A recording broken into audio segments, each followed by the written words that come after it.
Hello and welcome to Whitman Hanson Community News, a news magazine format program produced by the staff here at WHCA. I'm Eric Dresser, the Executive Director, and your host for today's program. Here's a look at what's coming up on this episode of WHCN. We'll look at a demo on how to use WHCA's Parent Idea Exchange. We'll learn about the Bay Circuit Trail in a talk from the Hanson Public Library. And the WHCA staff will share segments about how we keep sanitized during COVID-19. But first, WHCA's Carol Brewster brings us a segment from Whitman Hanson's Dollars for Scholars. It's the Taste of Whitman Hanson 2020, one of the last events we were able to attend in person before the breakout of COVID-19. Let's have a look.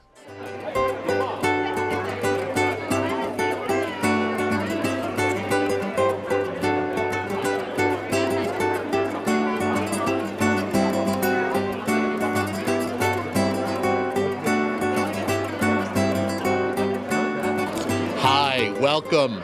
You are watching Whitman Hanson Community Access. We are attending the 13th annual Taste of Whitman and Hanson, and we never can start this production without a conversation with the man, the myth, the legend, one of many who were part of this event, Mr. Michael Ganshard, who's the president of the Whitman and Hanson Dollars for Scholars. How are you doing? I am doing fantastic. As you can tell, it's a really good night, so that it makes my heart feel good.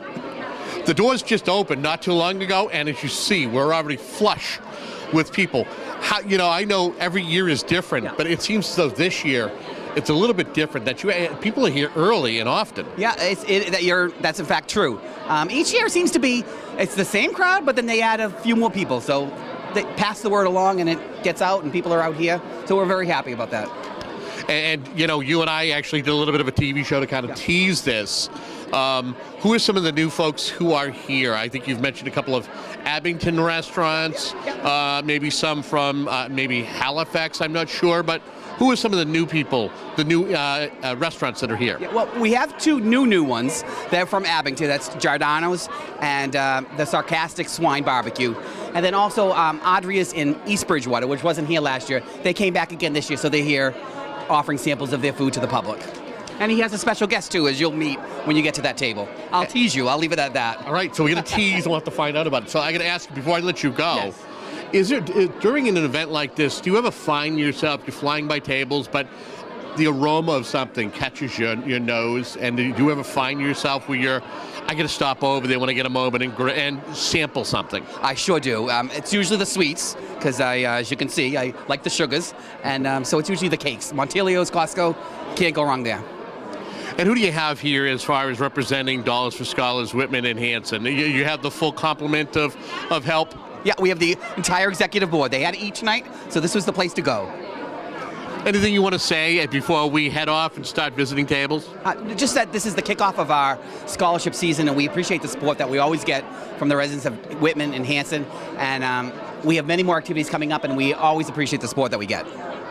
So will you follow me and Carol as we walk around the 13th annual Taste of Whitman and Hanson? Come on.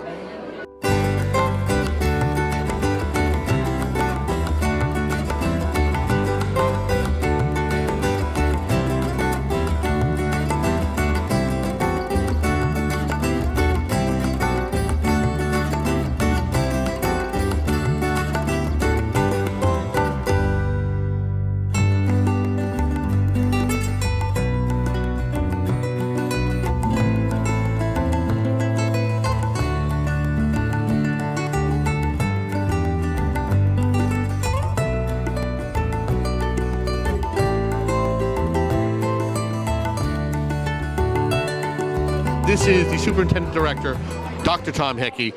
Talk to me about showing up here. I know you like to stop by this event on an annual basis.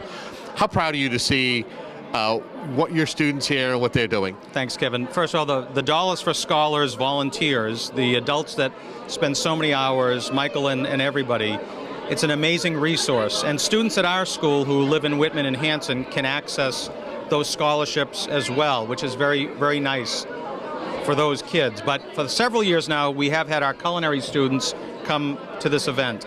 I'm always very proud to see our kids out in the real world, they're doing more practicing customer service than they are preparing. They did that before coming here. Right. So the food is good, they're excited, and they're very proud of what they do.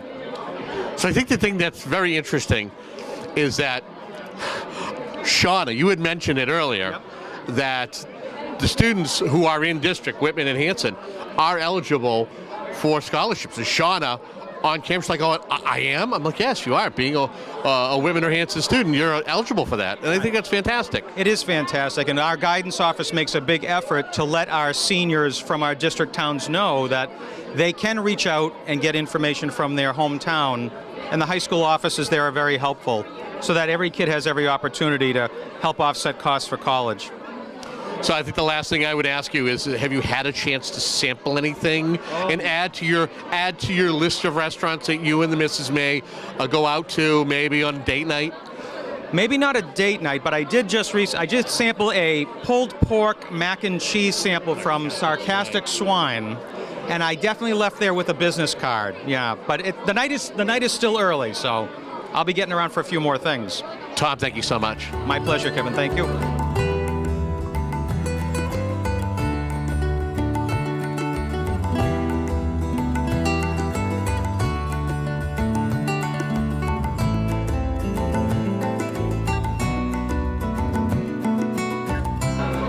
All right, so this is the final table, but I think this might be like the best table. Whoa! It is, it is. And I'm here with Adria. Did I say that right? You say it right. Your first name, though, is how do you say your first name? Bledar.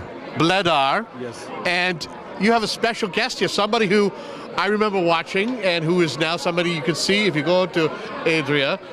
You have Manny Del Carmen. Manny, talk to us about being here at the 13th annual Taste of Whitman and Hanson. I mean, I've done, some things pretty much like this before, and I mean, anywhere you can be where there's a lot of different types of food, different restaurants, good people. I mean, everybody seems like they're having a great time, and I'm here representing the man Bladar for Adria's, and and this man makes excellent food. So it's a pleasure to be here. I'm just having fun with it.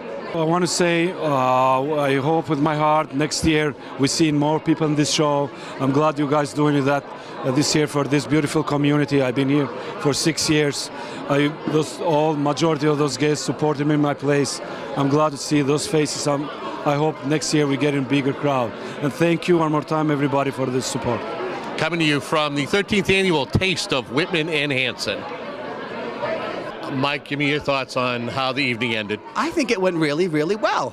I think the attendance was probably what we have had in the past, and I saw a lot of happy faces, saw a lot of full bellies, and overall we raised good money for the Scholarship Foundation. Hopefully we raised $5,000, which is our goal. We'll know tomorrow when we add up all the money. So it's a win-win-win for the community. And people don't realize that it doesn't end here. There's still more that is happening. It is just starting, yes. We have a bowling event, we have a meat raffle, we have a cut-a-thon, and we have our annual PO. So we've got tons of things still on the agenda. And we appreciate the support and hope we can still get it in the future. Now, right here is what I tell you is it's smart for you to visit their website. www.whitmanandhanson.dollarsforscholars.org.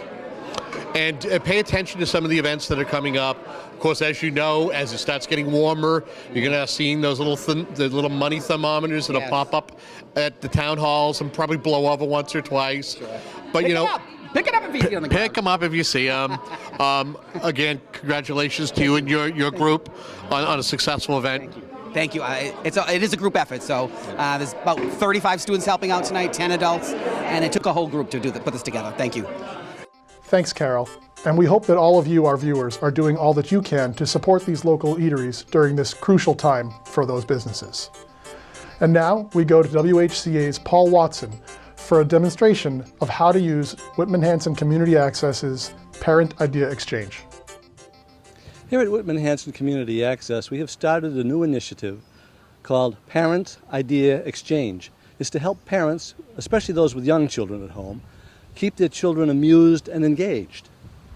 The way it works is you take a game, be it card game, board game, an outdoor game, something that works for you and helps keep your children amused, film it so that everyone can see how it works, and submit it to us and we'll put it on the program.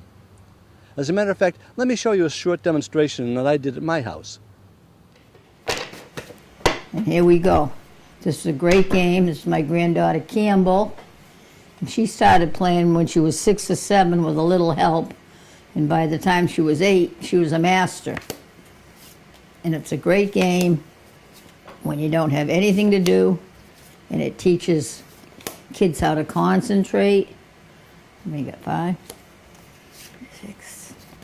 You deal out 7 cards. You put the deck in the middle. Then you turn over 4 cards. It's a little bit like solitaire. Ah, we already have a play. All right. These are your runs, and these are the corners. So you have 7.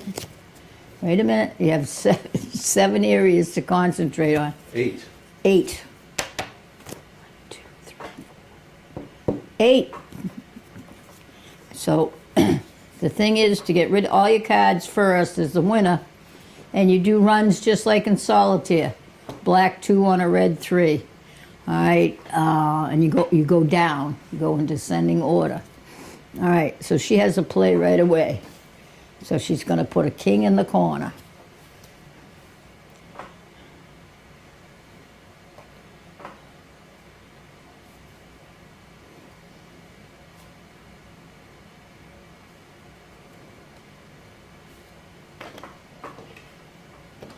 All right, and she still has another play to fill in. Oh my goodness. Oh my goodness.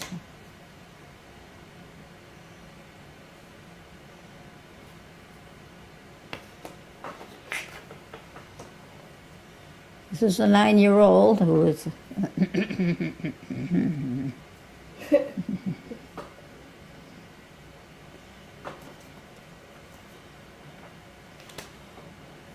finally Nana has the turn. Hey, you don't pick up the first one. You're okay? Okay, let me see.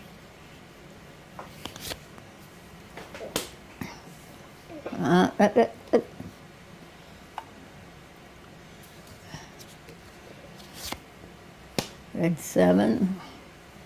You have to watch carefully and pay attention.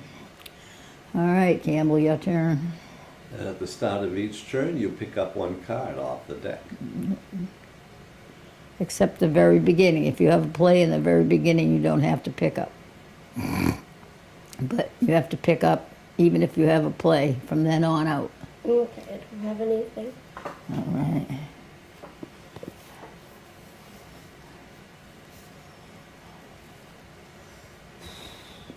Go, your turn.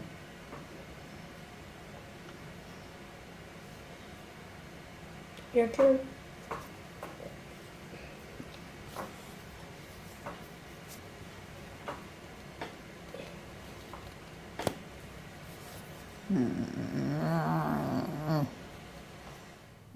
After you've finished shooting, go to our website, whca.tv, and follow the instructions on how to submit it for us to use.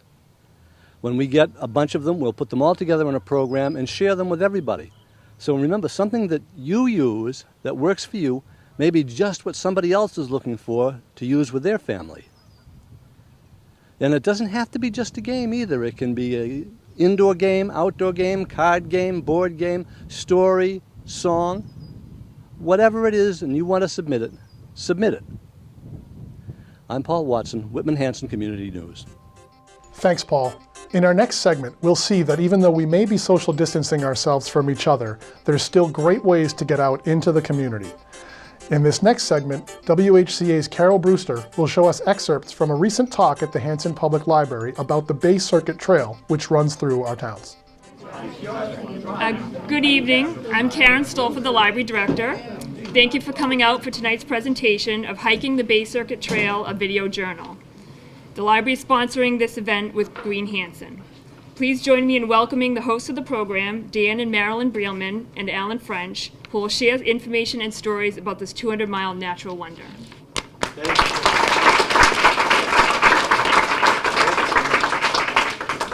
Good evening, and thank you for coming tonight for our multimedia presentation on the Bay Circuit Trail and the environment.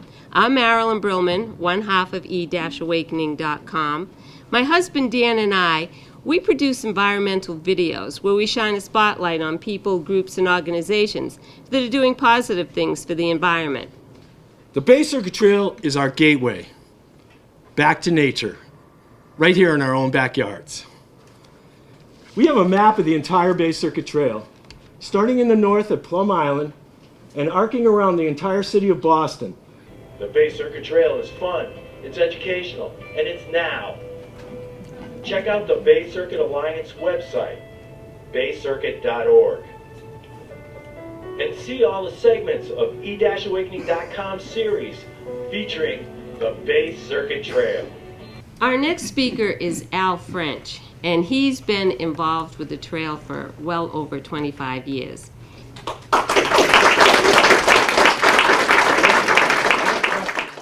And I'm also going to end up talking about probably the most emotional experience I had in 25, whatever years it is, which happened to be in your town of Hanson. But I had the experience of getting in my car, coming down to Hanson.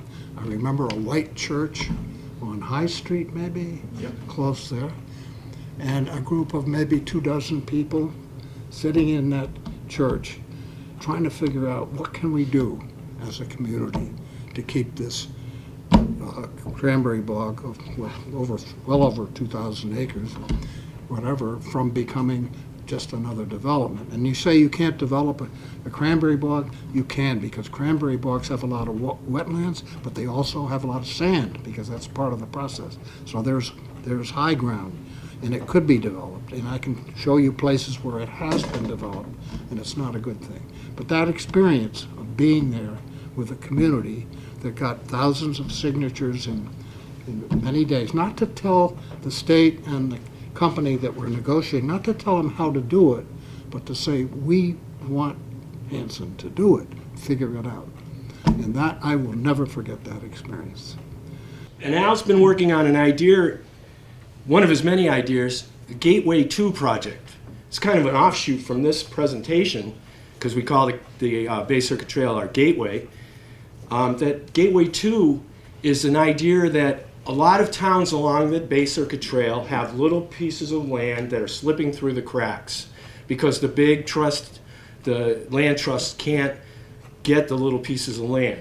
So how do we find a way to create a grassroots organization like Al created for the Bay Circuit Trail to help towns save those little pieces of land that are so important to our peace of mind and to the environment.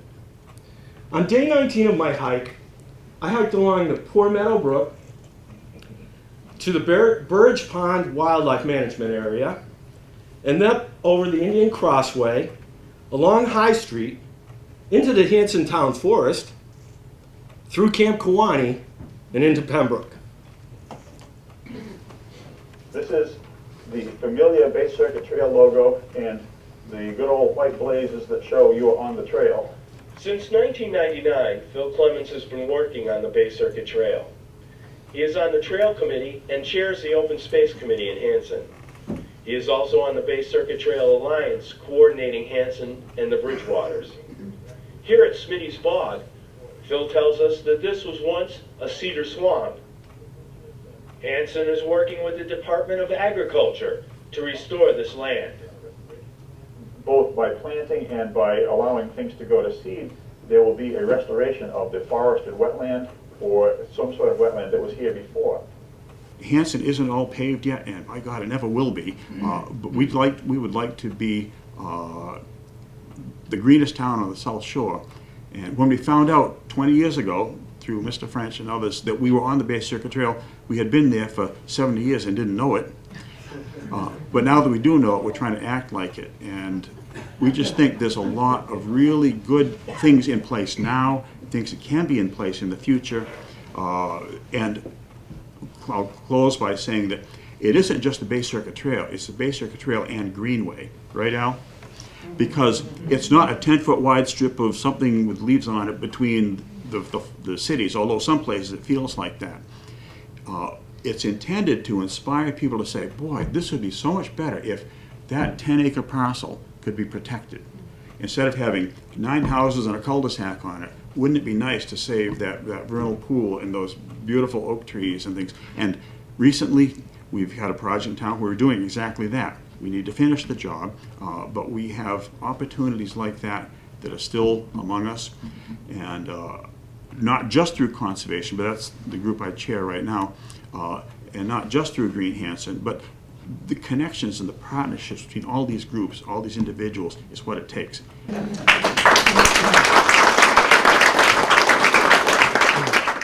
Thanks, Carol. And now the WHCA staff brings you a little slice of life during COVID-19. What you're about to see isn't an official how-to, but it is how we are sanitizing in our personal lives. We hope you'll take a look.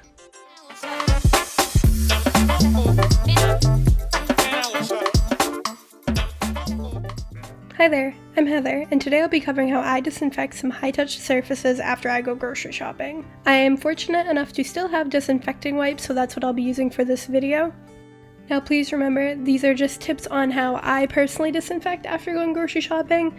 Of course, always check the CDC's website for the most up-to-date protocols and procedures. After washing my hands and putting away my groceries, I like to start by wiping down the outside door handle, and then I wipe down the inside door handle, and then I make my way to the fridge and any other areas that I came in contact with while putting away my groceries.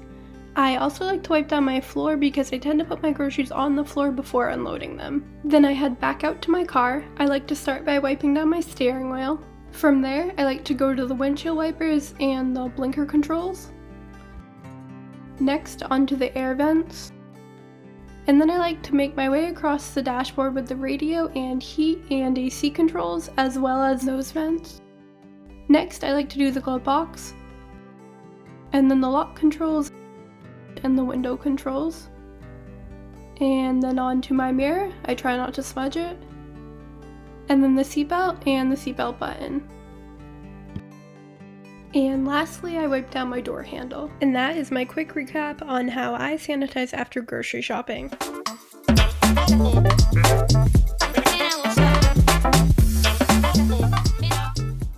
What is the filthiest, most contaminated thing you usually come in contact with in the course of a day? You, how about you? Can you tell me? No, wrong. You? No, that's not it either. It's this. Money. You don't know where it's been, how many people have been holding on to it, where they've been with it. You need to sanitize your money. And I have a couple of suggestions for you on how to do it and how I actually do it. There are a couple of easy ways to sanitize your money. The first one is a little bit less labor intensive than the other. I have this hand sanitizer, which I use. It's basically just alcohol, which most hand sanitizers are anyway. Some of them just add a little gel to it to make it a little easier to use. So I have here 3 bills, and we just soak them pretty well with the alcohol on both sides.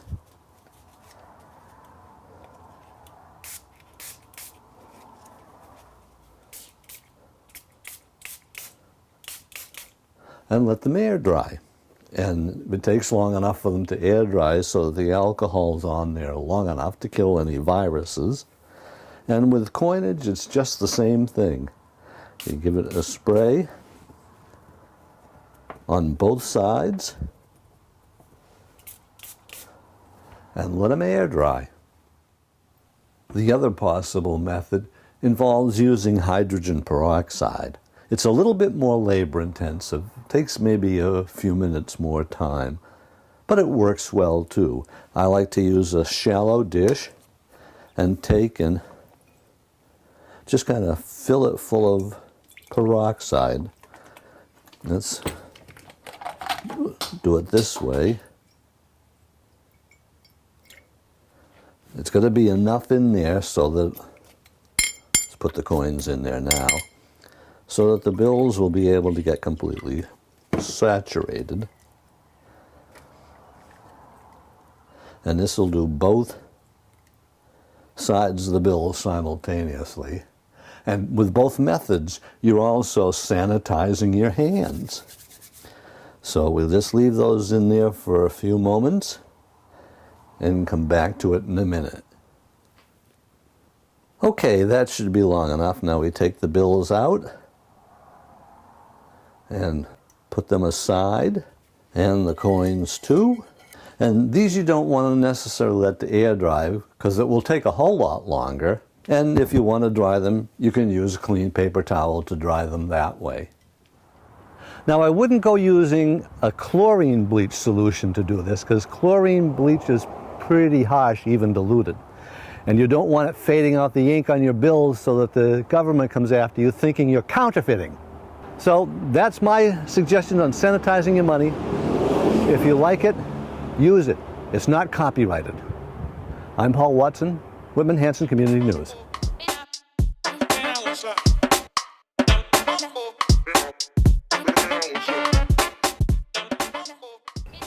Hi, this is Carol Brewster, and this is how I get the mail nowadays. First I go out with a piece of paper towel and some alcohol, and I spray the box first, then open it with a paper towel, take the mail out with the paper towel, and bring it back to the porch, where I leave it on the bench with a rock on top to make sure it doesn't blow away, and leave it for 24 hours. After the 24 hours, I feel it's safe to go and get it and read it. If a box comes, they generally leave it right in front of the door. I leave it for a day and then open it up and bring the contents in, leaving the box for one more day, and then I throw it out. If the mailman has deposited mail or picked up mail, and the flag was used, I sterilize that, and then I clean my hands carefully when I come in.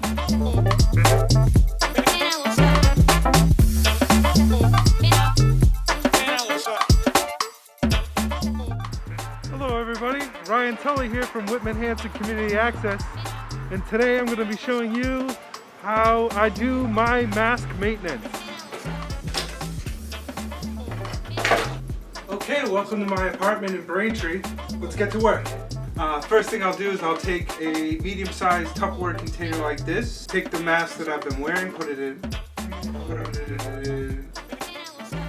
Now I'm just going to take some regular hand soap and give a few pumps in there, and then I'm just going to fill it with some really hot water. So let it heat up a bit. Get some nice bubbles going. Just kind of move it around. Once it's done, you just wring it out, get all that excess soap out of there.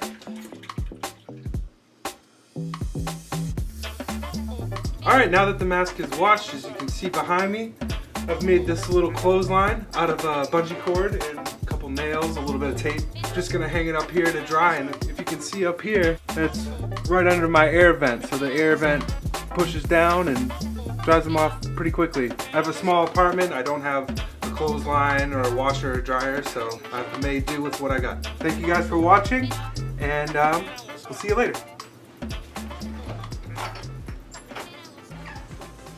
Thanks, Ryan, and thanks to all of you, our viewers, for tuning in to another episode of Whitman Hanson Community News. If you have an idea you'd like to see on a future episode of WHCN, you can reach out by email to news@whca.tv or by telephone to 781-447-4175. From all of us here at WHCA, thanks for watching.